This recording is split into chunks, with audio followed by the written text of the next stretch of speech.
With the year having come to a close, I wanted to take a look at some of the past year's big gachas that not only released, but that were big for me personally, and talk about some of my favorite ones this year. Which I'll briefly mention. We had a lot of cool games shown off or with some expectations this year, like Enfield, Silver Palace, Ananta, and many more.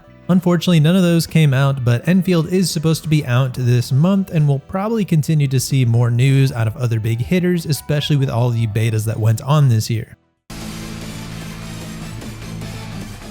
Yes, first we have to look at Tribe 9. From what I remember, this was the first big release of the year, and for anyone that gave it a decent shot, think that this game came out swinging. Utilizing what I would call weighty action-based combat, meaning when you do any action it has to matter or you will be punished. This was the game that got me wanting to create content again and had a lot of promise. With an already finished but fairly mid anime and a great story, Tribe 9 could have been a success story, but unfortunately these servers finally went down a little over a month ago, so not even lasting a year unfortunately. Technically it died in a couple of months and it was genuinely a bummer.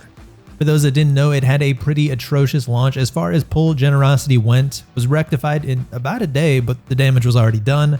They went a bit too hard into the generous direction, making it so players didn't really need to spend for the new characters for at least a few months. A shame, but luckily it had a relatively happy ending with the establishment of Neo Neon Tribe, which were former creatives that came together to continue the Tribe 9 franchise, including Kazutaka Kodaka, famous for the Danganronpa series. And I think I've talked about this one enough on the channel, so if you're interested, just know that its story isn't over yet.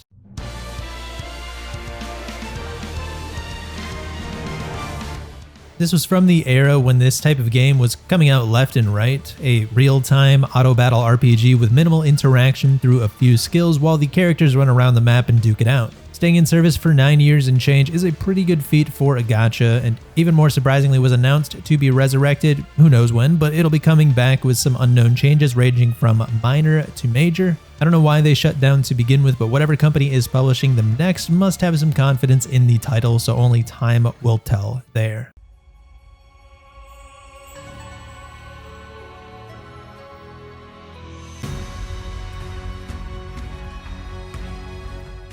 Here's one I covered and was genuinely really excited for, but ended up dropping for time reasons, so unfortunately it didn't really hook me enough, and it got kind of crazy after that. I didn't follow every tidbit of news for this one, but the Chinese version came out after Global and ended up getting a lot more rewards on their end, and Global had to already deal with some pretty poor launch choices like the lack of proper controller support on PC, and having to play through Google Play PC Beta, which somehow is worse than existing third-party emulators. Pretty poor part on the publisher's end on how the game ended up being handled while the game bled fast, leading to it shutting down just the other day actually. I think it was December 30th, so pour one out for one of the better, more interesting games out there that was shafted due to what I can only imagine was really bad management.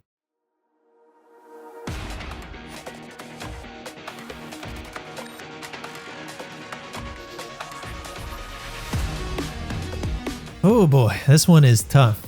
Theory to Restart launched, I think, back in June, and I won't lie, it was a genuinely fun game, a turn-based PvP-centered RPG with a bit too much of a focus in PvE, honestly. It launched with some problems, but was still a lot of fun, but unfortunately these problems they created just stayed with them, and I actually still thought it was fine when I dropped it back in around September or August-ish, but I think what really struck me for the game was just a huge lack of soul. There was a story mode that remained untouched until I dropped it. Who knows if they even updated it to this day? Just a bunch of characters dropped and no reason to care about any of them. Hell, there was hardly a reason to care about the majority of the cast we had at launch. Even if the story was completely garbage, it just ended up being weird for me spending money or time on a game that seemed to want to keep every type of player while barely catering to only one audience, being the PvP players. So the time I spent with the game was fun, but I've got zero regrets having dropped it when I did, and I can only hope those still playing are having the time of their life.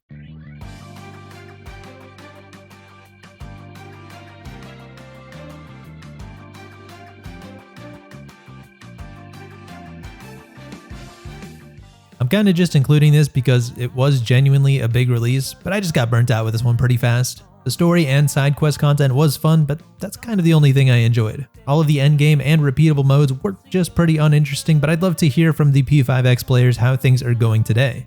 It's still novel that Persona got a pretty quality free game on mobile devices, unlike SMT.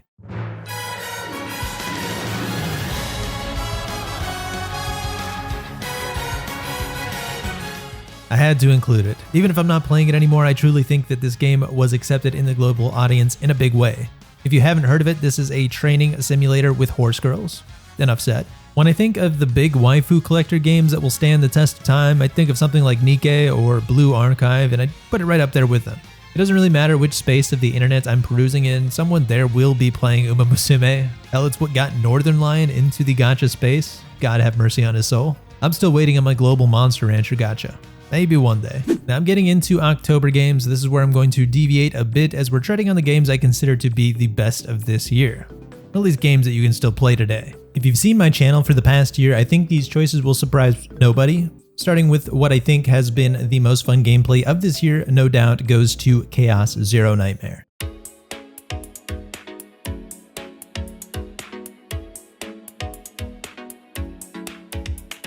It's a perfect pick, a deck building roguelite that actually has a deck building aspect to it. Whereas I liked Mori Men's, the deck building aspect is mostly just there when you pick out a team. In CZN, you've got not only a selection of character cards, but the neutral cards, seasonal cards, you can duplicate and remove cards to really create a deck in each run. And with the new game modes coming this year, it's genuinely only going to get better. But I can't say it's my game of the year, as really the gameplay is what is carrying it. The story is a mess and character balance is all over the place, so I had to crown another game for what had the best story this year for me, that being Stellasora.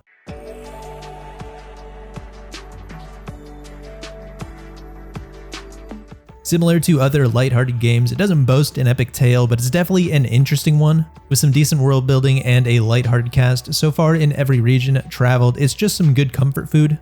Even the event stories have been pretty good, like the summer event about the whales was way better than the throwaway I thought it'd be. And apart from the enjoyable story, all the game modes are fun in their own way, besides the roguelike mode, in my opinion, funny enough. Stellasora being a game that also revolves around building save data, similarly to CZN, but in a much worse way. So I get to enjoy the best of both worlds. But there was one more game this year, one that took a lot of people by surprise, and I was one of them.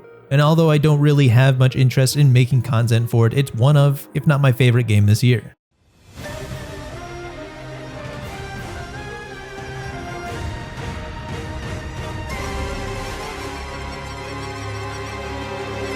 Being fair, this game doesn't really classify as a gacha, but I've covered some MMOs with gacha aspects or inspirations to them, so I think it's fair game. I told a friend a few weeks ago that it's basically Genshin if I thought Genshin was good.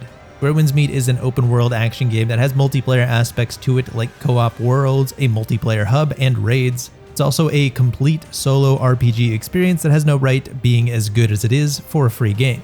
A couple weeks before the game launched, I got some advertisement video for the game in my YouTube recommendations. I briefly skimmed the video and thought, sure, I'll try a new wuxia game, not really knowing what to expect. I originally thought it was an MMO, but no, it's just a fun game. It has an interesting story, great cutscenes, which are not exclusive to the main story but extend to their more important side quests as well. Plenty of minigames and really great combat. Punishing as well, the bosses are all pretty challenging but very rewarding to finally beat. If I had to compare, I'd say it's similar to Sekiro for me with the amount of pairing you'll be doing, and the monetization is basically all cosmetic gachas and whatnot. Now the prices get to insane levels of ridiculousness, but whales can drip out all they want, so I get to play this game for free. And if that's not already a testament to how good I think the game is, I'm not an achievement hunter whatsoever, nor am I a completionist. I just play as much of a game until it isn't fun anymore. But I've 100%ed the first region in the game and am nearing 100% in the second one as soon as the new updates come out. So yeah, this game is good, and so is Stellasora and CZN.